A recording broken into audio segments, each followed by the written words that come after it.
Hi, I'm Ashley Flex, and you're watching Flex TV. Come make me tell you about the things them way I want, sir. Back in the days when the dancehall used to warm, sir. When Clinton Lindsay used to bust them, make them go on, sir. Whole heap of artists Clinton bring come up America. Some never know say Clinton Lindsay a promoter. Bring up the biggest set of artists from Jamaica. Like Super Cat and Mr. Early be the doctor. Whole heap of artists, nobody me can remember. Who can remember when them used to keep Jamaica? The kind of show that used to give out no for water. To reggae artists round the world and from Jamaica. New York City where him. Come make me tell you about the things them way I want, sir. I feel much better now. You know, you get used to something, right? You have a theme. You open with a theme, you close with a theme. And I want to thank Richie for doing a fantastic job with that piece. He did the lyrics, the music, everything. And he's one of the beneficiaries of my work, Richie Stephens. You know, he told me he first saw me when he was 17. And I'm like, 17? Where did you see me? I went to this neighborhood in Spanish Town, Garden Pen. And there was a band. You know, I usually use Light Parks and We the People. And at that time, Derek Barnett and Sagittarius. But there are many times that I wanted a band, and Derek is on tour with Yellow Man, Light Park's on tour with Dennis Brown, reggae, traveling reggae Sunsplash, and I didn't have a band. So I said, you know, I put word out in Jamaica, specifically in Spanish Town where I'm from, that if there are good band in Spanish Town where I can take to America and have them there at all times, whenever I need a band, I can call them and say, come on guys, we're gonna go on the road. So the neighborhood where I was told the band was, Richie Stephens, 17-year-old Richie Stephens was also living in that neighborhood. And word got out, the entire neighborhood heard that Clinton Lindsay was coming to audition this band. So when I went there, you know, where they practice, where they rehearse their stuff, and they started to play, Richie said he came in and he was just looking at me and said, "Oh, are you named Clinton Lindsay? One day I'll be working with you." That's what Richie said. he said to himself, "You see, you one day, may all work together." I said, "Okay." I didn't say okay because I wasn't. There were quite a few people in the room, and I listened to the band, and you know, it wasn't Sagittarius and it wasn't Light Parks, but I figured I'd give them a break, you know, and I said, okay, you know what, I'll work with you guys. I know what happened after that. The infighting and who should go and who not should go, and next thing we know, the band that were like, I think maybe 4 or 5 people I saw at the audition grew to like 10, 11. And I'm like, what the hell?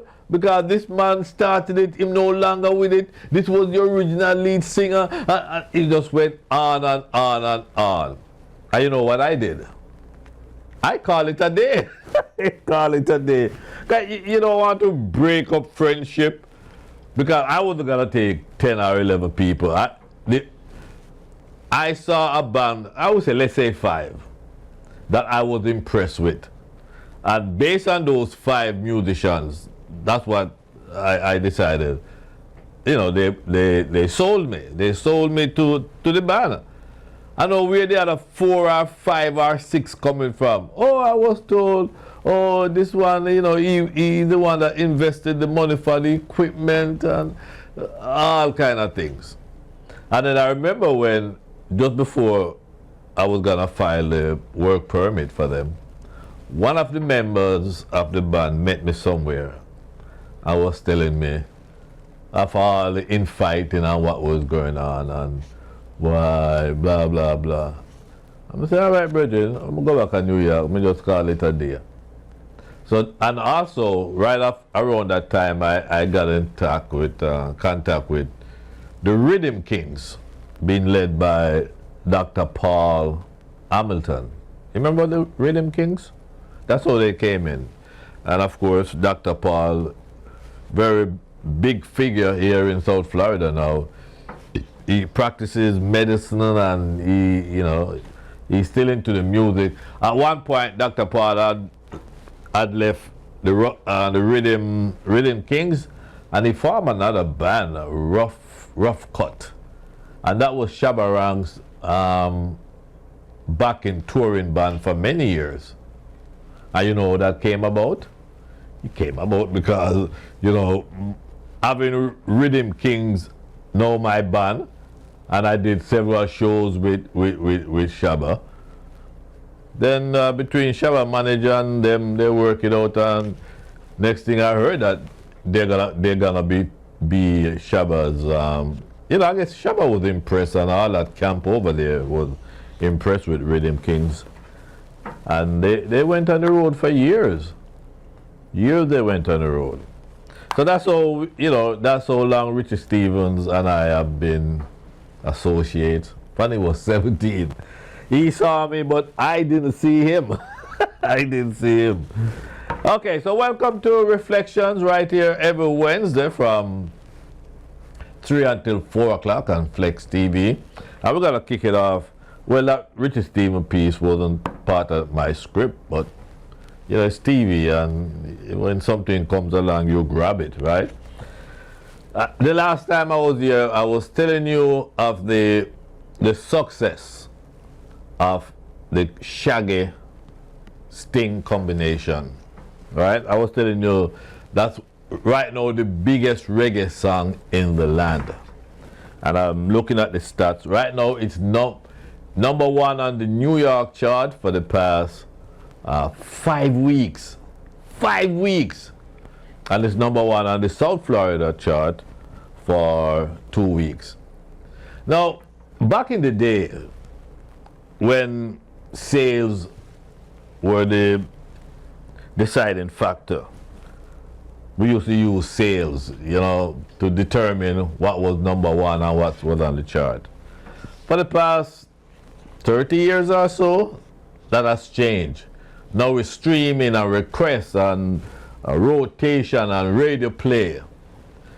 There was a time when a song like Till a Morning, if we're based on sales like we did 30 years ago, this song would be number one for 10, 12 weeks. Trust me. But now it's based on streaming and radio station playing and rotation and so on. Number ones are born more easily than back in the sales day. So an artist will say, oh man, the last, it was 1999 when the CD, the single CD disc started to replace vinyl, 7-inch vinyl. And do you know what was the first CD to go number one? It was by Bounty Killer. Look into my eyes, see what you see. You remember that song? That was the first CD. What do you call it? CD single? Yeah. The summer of 1999. Prior to that, it was all vinyl or a combination of cassette singles. Remember cassette singles? And then, but now it's all about all the record shops. Just about all of them are now closed down. You can't find a record. You have here in Florida, in Fort Lauderdale Hill, you have Desmond still selling records and vinyl. He's still up and running, right? Rainbow, right? He's one of those guys that you still go there. I remember when I first came down here, I didn't know, I just know 441. I knew 441, which is also State Road 7. And I was with a station, Vibes Radio. And they were telling me where to go, and I went there on 441. I think it's 31st Street, but 31st Street is a dead end, so you have to take the other one. And oh, I had a hard time finding that place. You know, they carve out South Florida. It's not like New York. You have 21st Street, 22nd, 23rd, and it just go up. Easy to find, right? Here you have Lane and Avenue and Close and all of that. So you could, just like Queens, you could be asking for 34th Avenue and then, where is it? Road, Street, Lane, Valley. You're going down. So I couldn't find it. So, you know, Georgia was going somewhere, my wife Georgia, and I asked her to, you try find it. And she found the place. And when she found the place, you know, whatever I sent her for, she got. Then when she came back, she said to me, yeah, I found the place. Ew. I said, what happened? Oh, that smell, oh, that's, you know, women are, there are a lot of trays of LPs and 12-inch and 45. So I said, really? I can't believe a big popular place like that. She said, oh, and the incense and no. When I eventually found and went there, because she told me about, you know, it's not the one that they said 31st, you have to go to the next one where the light is. And when I went into the store, I guess as a music man, a record collector, or someone that grew up with record, when I opened the door, oh, I could smell that. I could smell them vinyl. I'm like, oh, I haven't smelled that in a while. And this woman is telling me, oh, it's like yuck. And I'm like, I wanted to just take my hand and just, oh. You know, back in the days, you'll go to Superpower, you go to Moody's or Chin Randy's in Brooklyn, and you have that smell. It has that vinyl smell. And I'm like, this is what Georgia talk about, this place. Man, and you know, they have, at the time, they had incense burning, and you know, you could get this, you could get that, everything musical. I wanted, you know what I wanted? That middle piece in the record. What them call it again, my youth? Adapter. Wanted an adapter. You know, when you have a 45, you have that thing in the middle, and they told me that's the place to go, because they sell all these accessories and so on. And my wife is telling me, oh man, it had that smell. It had a record store smell.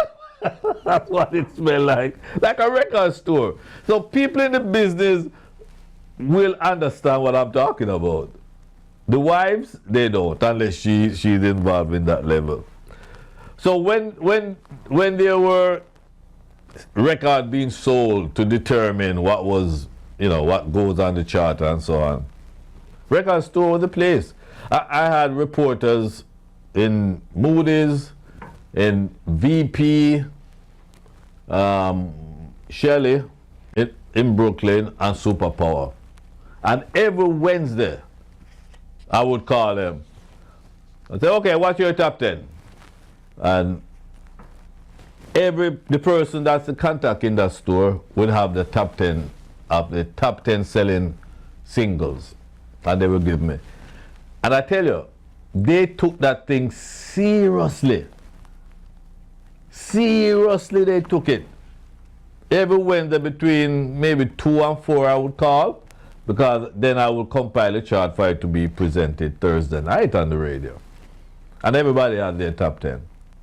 And when you have a big tune like Till a Morning, if it's 4 record stores reporting, all 4 would have it as number 1. And it goes on for weeks. I remember Boops. When all of them had boops, and then you start to have these follow-ups or these answers. No call me no boops. Boopsy. That song by Supercat, the most versioned song in Jamaican music history. What I mean by that, there were, Barry G and I used to count, how many versions they have. Peter Metro, Boops the Baby, and Public Boops, and Boops, no call me no Boops the Letter, all of these Boops. And Barry G and I counted 72 versions. 72 versions of Boops. I said, Barry, I ain't bother count no more, because I don't know of any song in the future that's gonna have 73 versions to it. It hasn't happened yet. And I remember when the producer, I was managing Supercat at the time, and he called me and said, I'm straying from the subject, but I'm sure you're gonna like this story. And he said, yo, boss, Carl Winston Riley, which was the producer, and into Winston Riley had a song for him, 2 songs or 3 songs. Boops, Cry for the Youth, and some other tune. But him not like Boops. I hear that tune that, and he want me to call Winston Riley to tell Winston Riley to erase Boops. Erase it, Cat told me. So I said, okay, I've never heard it, so, you know, I call Winston Riley, yo, Winston! I said, where I say, Clinton, where I go on? I said, boy, Cat do some tune for you? I said, yeah, yo, Clinton, the man do a tune here. I said, what name? And then he said, Boops. I said, yeah, I call you, but boy, the man want you to erase it, you know. He said, wait, what you talking about? You mad? I said, no, him call me and tell me if he ask you to erase the tune. He man said to me, listen, if you never like it, why record it? I said, I asked him that too, but I tell you, you know, you can't erase it for me. He said, no man, yo, this is gonna be my biggest tune in a long time. Boops. I said, oh, you figure that? He said, all the sound man ma bust up the tune. He said, as a matter of fact, he's waiting. There were 2 pressing plants, you know, where they press records at the time. One is at Dynamic Studio, and the other one at Tough Gang, Bob Marley Studio. And he's waiting on them to put his order up for pressing, because he's gonna have 2 pressing plants, pressing Boops. I said, what? He said, yo, Clinton, I tell you, man, a tune here go big. I said, all right, brethren. So I said, if I go tell Cat, say, you know, you said no. He said, you know what are the Clinton? You know what I'm going to do? I'm going to put, so I told him that Cat wanted him to release Cry for the Youths. I said, you know what? I'm going to put Cry to the Youths on the 12-inch when that come out. Because he knows it will runway. He knows the Boops I go run with them, put them out 7-inch first and then 12-inch, that was the norm at the time. And just to compromise and make him feel good, I'm gonna put Cry for the Youth on the flip side of the 12-inch. I said, all right. He said, no, Clinton, boy, it's gonna be my biggest tune. I said, all right, brethren, all right. So I called back Cat and I told him what the man said, and him said, whatever. When the tune start to bust out now, you know what Cat do? Cat and Nicodemus jump on plane down to England. They land out, him no want nothing to do with the tune. Him no want nothing to do with the tune. Him and Nicodemus head for London. And over there waste time while the tune a bust up the place, Jamaica. So Early B called me. And Early B said, Dada, boy, the tune they are gone, you know, you have to bring back Cat, you know. Which I had brought him before without a name. And I said, yeah, but him there in England, so get word to him. So I guess Early B was able to get word to Super Cat that he need to come back to Jamaica to promote the tune. Because him a run away from it and him just can't run away from that hit. Special request to all the girls who love to eat out the books, man. Oh yeah. He came back to Jamaica. The song was so big in New York, right? That there were a false promotion going on. that Supercat was coming to New York. Me not nothing to do with it. I mean, I said, boy, I can't believe Supercat did do that to me. So one Friday, when he came back from Jamaica, now, Barry G got hold of him and Barry G's program. One of my assistants in Jamaica called me and said, yo, Clinton, listen to this. And I guess, you know, in them days, they just put the phone and the radio at the phone and you hear it. And this was Barry G. So, Supercat, are you telling me that you know nothing about that show in New York? Supercat said, Barry G, me just a flying from England. I don't know nothing about the show in New York. Me not go to know New York. And furthermore, Barry G, the only man we can carry me go to New York is Clinton Lindsay. Me don't know nothing else. So me don't, but Supercat, it's been promoted in New York that you're coming up and say, Barry G, only one man can carry me go to New York and Clinton Lindsay. And when he ready for me, me ready. I said, damn. So the dance went on and there was no Supercat. I don't know what happened in that dance, because you know, in those days, in the 80s, artists now come and promote a feel a little pinch here and pick up a little can there. But I don't know what happened. It was supposed to be in Queens, I believe. But once I decided I'm gonna bring him back, that's when things start. You know, people say, yeah, Mr. Lindsay, I'll do it. Of course, Supercat is gonna come. So, going back to Till the Morning, I see the song, even though we don't measure by record sales anymore, 5 weeks at #1 in New York, I'm predicting 6, 7, 8 weeks. It's the biggest song right now. And Supercat, with all the crap he has done, New Yorkers, them love him. He's one of those guys that, you saw Jamaica used to love Ninja Man no matter what him do, or they used to love Gregory Isaacs. No matter what Gregory did. Yeah. They say, all right, yeah, unruly or whatever. But they love him. They would not throw Gregory under the bus. Neither would they do that to Ninja Man to this day. Well, that's the kind of love Supercat has in New York. Them love him. And I see that that kind of love is coming this way now for Vibes Cartel.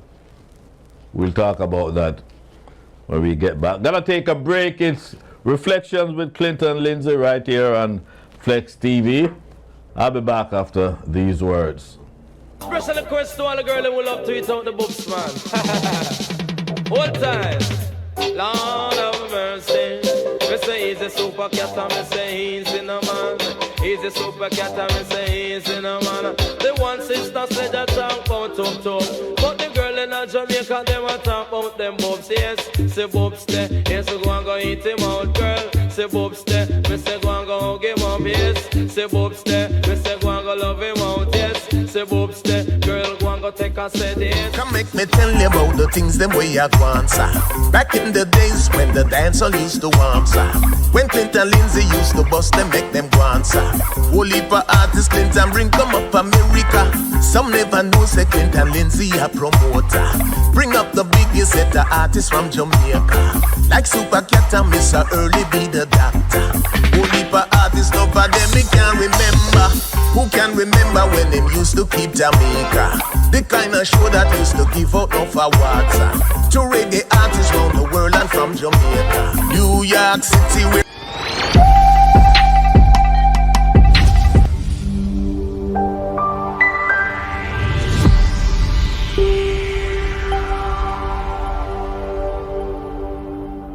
come make me tell you about the things them way I want, sir.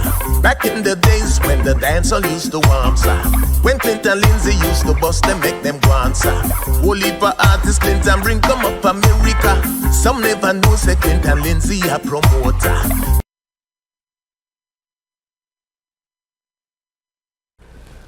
Okay, we are back.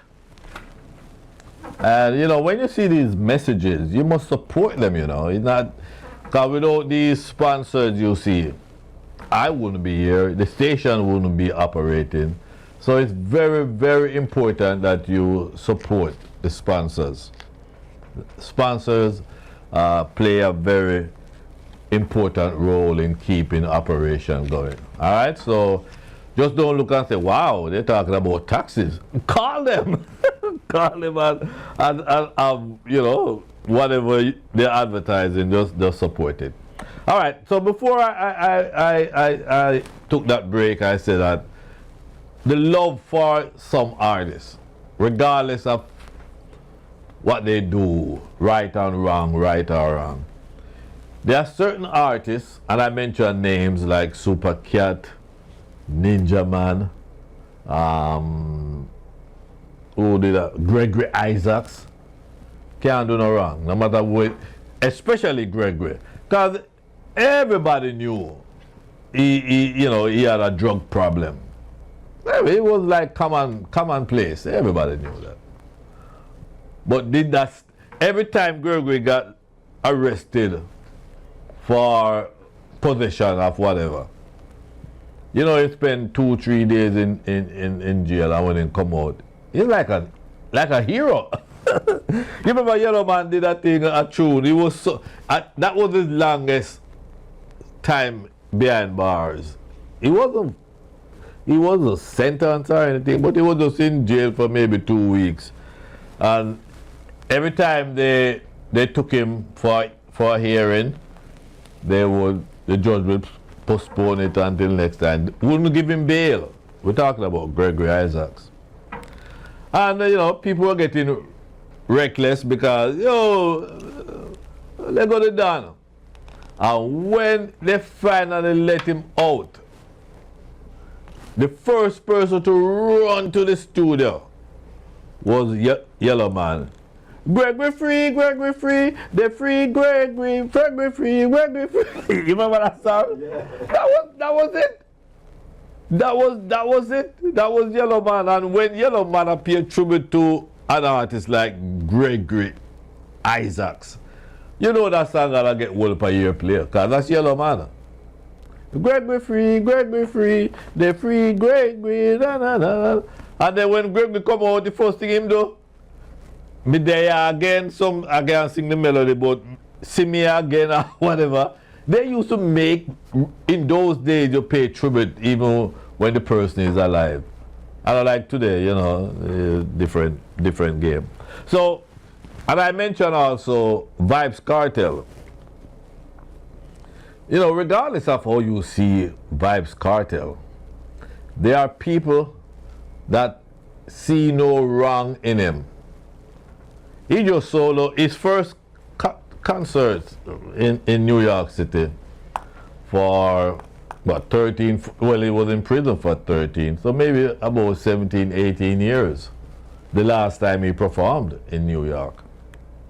He performed at the Barclays Center in Brooklyn. That's where the Brooklyn Nets or whatever, that's where they play. And Jay-Z has something to do with that place. The capacity is 19,000 people.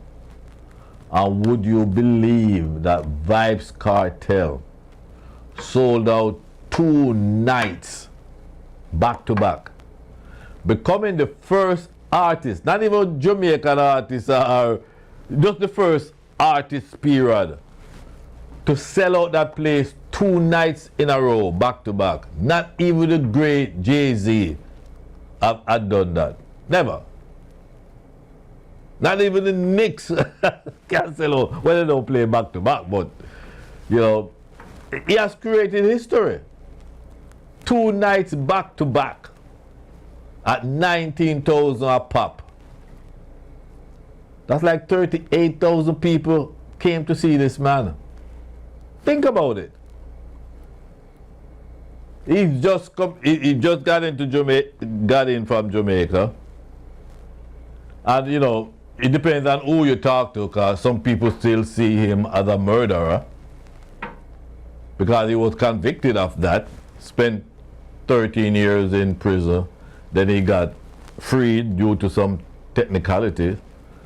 But people still, there are people, and rightly so, because a life was taken, a life or two, I don't know.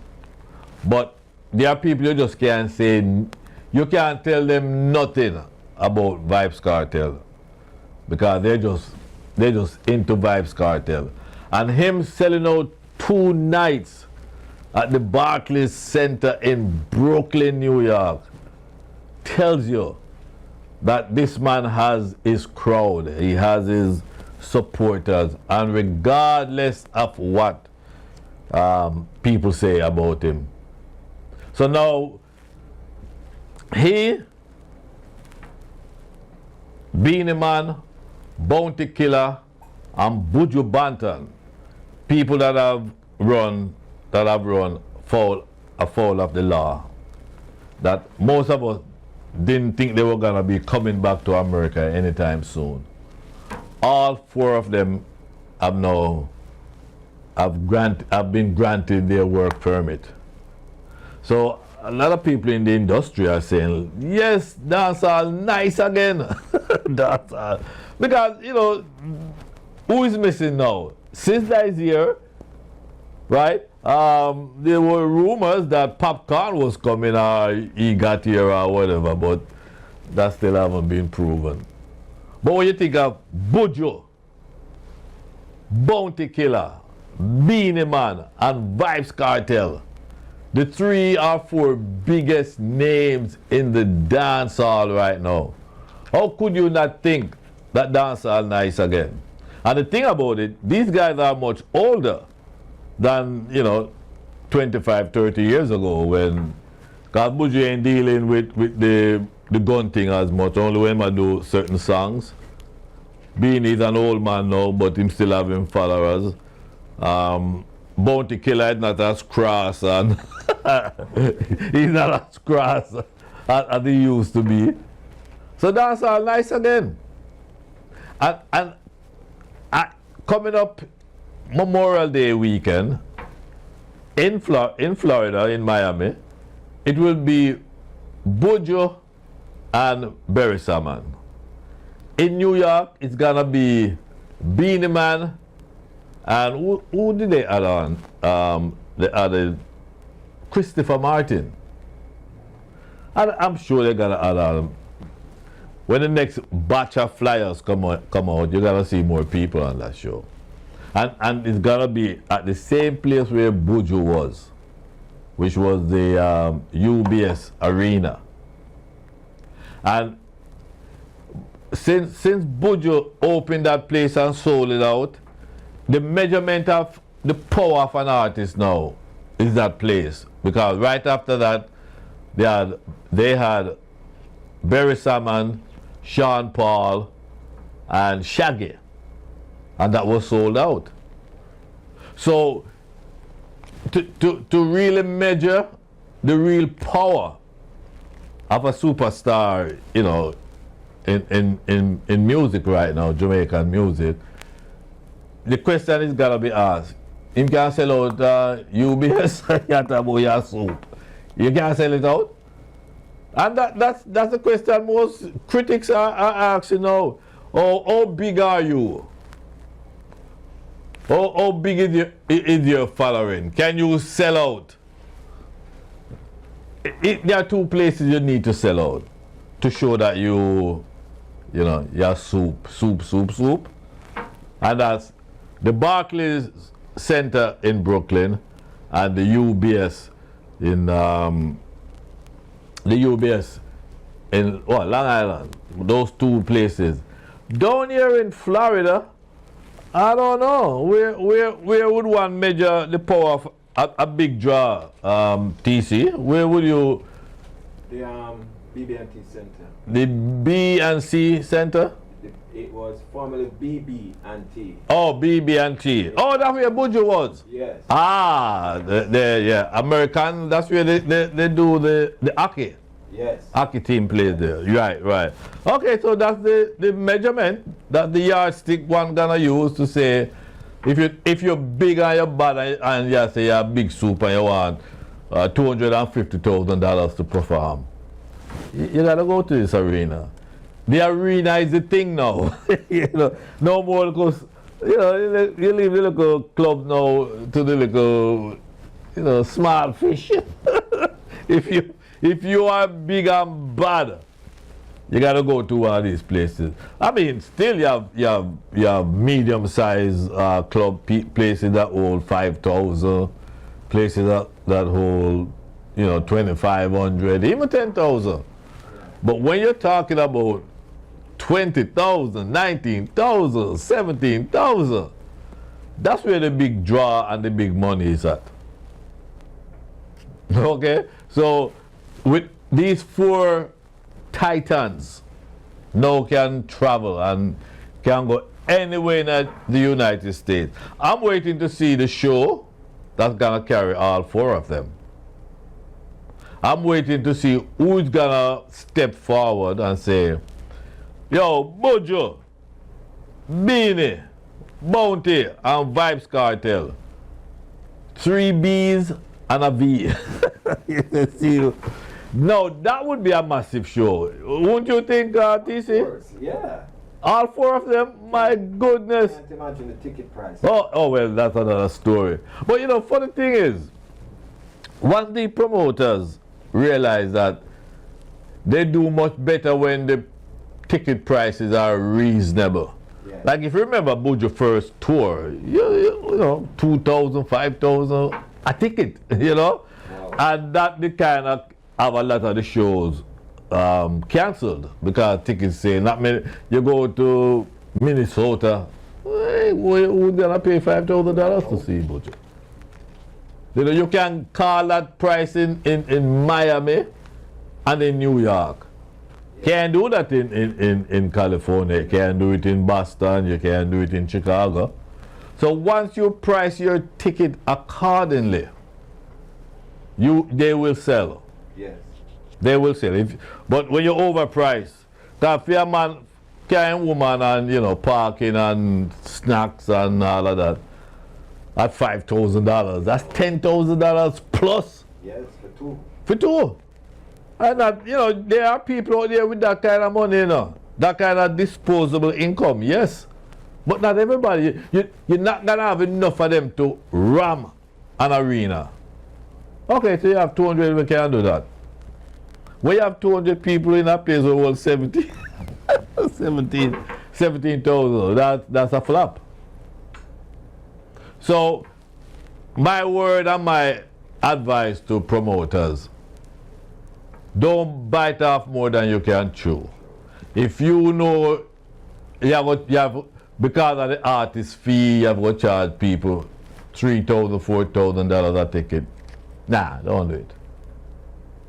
You have to make the artists and management and the booking understand that, listen, where we're going to take you is not, we can't charge that kind of money. Simple as that. Now, recently there was the celebration of life for Cockatoo. There was one that happened in Florida, and it was good to see all these artists that came out. I was at the one in Florida. It was good to see them come out to pay their last respects to Cockatoo. I remember seeing Spragga Benz. I remember seeing Richie Stephens was there. Because I was at the eve of the IRAMA Awards. So a lot of people came in for the IRAMA Awards. Just went down in was it Lauderdale? Coral Springs. Coral Springs. For, well, the IRAMA was at Coral Springs. That was in Lauderdale. Lauderdale, the celebration of life. And then a couple of days after that, okay, I was saying I saw Spragga, Capleton, Spanner Banner, Richie Stephens, Ambilique, Twiggy. Yes. Quite a few, and that was good. I'm sure Cockatoo would have been very happy to see all his colleagues. And then a couple of days later, it took place in Clarendon, in Maypen, wherever, not Maypen, but somewhere in Clarendon, near to where Cockatoo came from, which was Rocky Point. And there, the family and then other artists that didn't make it for the Florida one Shabba, Wayne Wonder, Richie Stephens again, Little John, and so on. It gave him a nice little send-off, you know, Cocoa Tea. But the thing that came out of that, though, that people were just like upset, was that Coffee, who got her first break from Cocoa Tea, who took her on stage and had her under his wings and so on and so on. She did not show up. And, you know, they could have left that alone. But no, you know, journalists, we don't just... Really, she didn't show up? We've got to find out why. We have to know why, because if anybody that got such support and help and get a bus from Cocoa Tea should have been there to pay their final respects. So when Coffee's management team, when they were contacted, you know what they said, which I find so disgusting?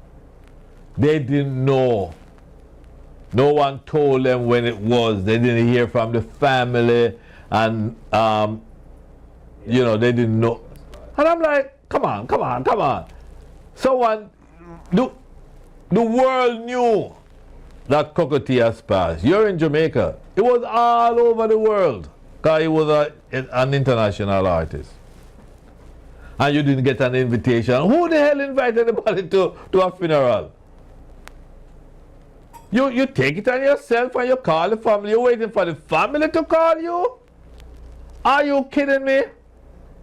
Hey, TC, if I pass away anytime soon, don't expect Georgia to call you. No. Okay? Not going through so much. You know what I mean? No, it's ridiculous. And they didn't know and nobody contacted them. That's the excuse that they gave for not showing up at Cocoa Tea's celebration of life service. They were waiting for the family. No, here's a grieving family. And they gotta pick up the phone and try hunt down Coffee.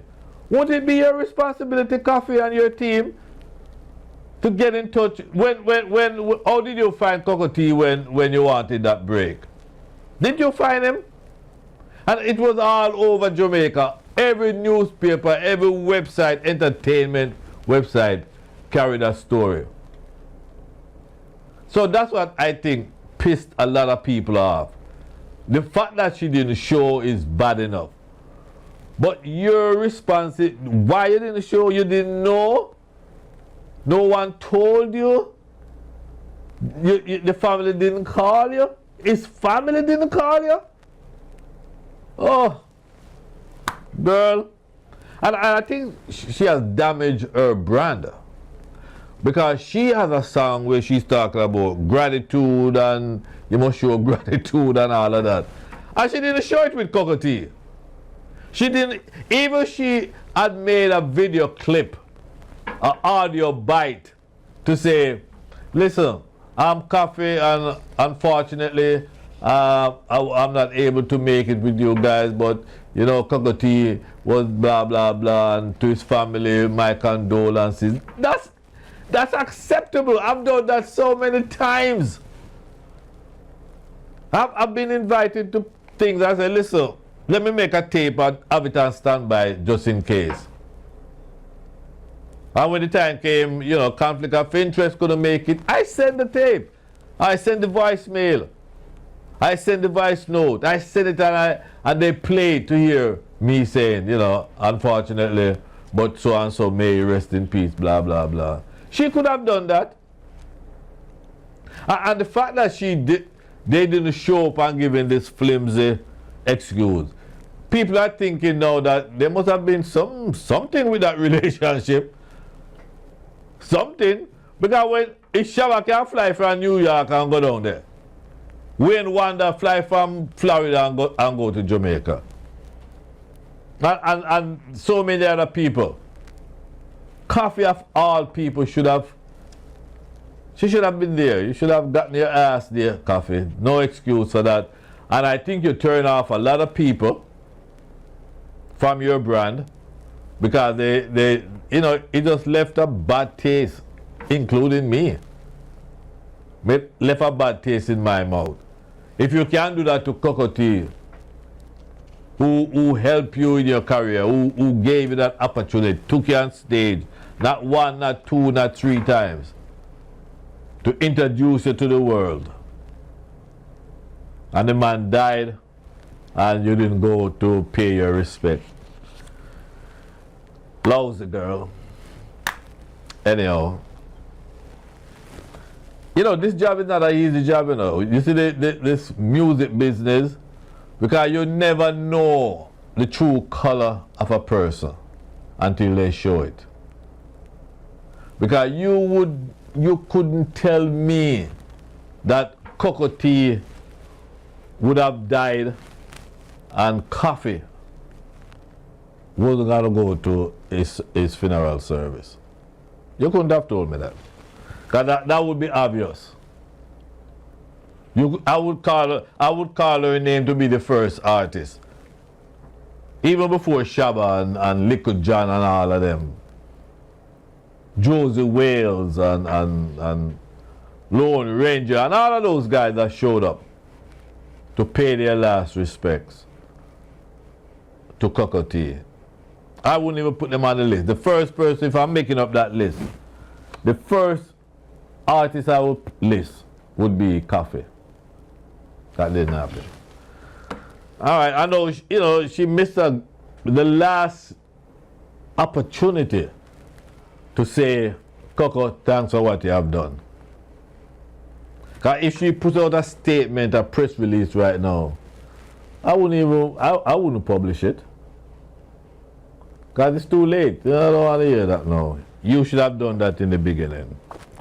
All right, well, listen. That's the show for today, Reflections with Clinton Lindsay.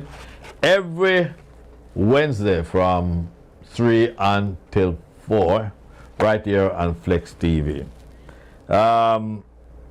Did I miss anything? I told you about Best of the Best. That's going to happen Sunday, May 25th.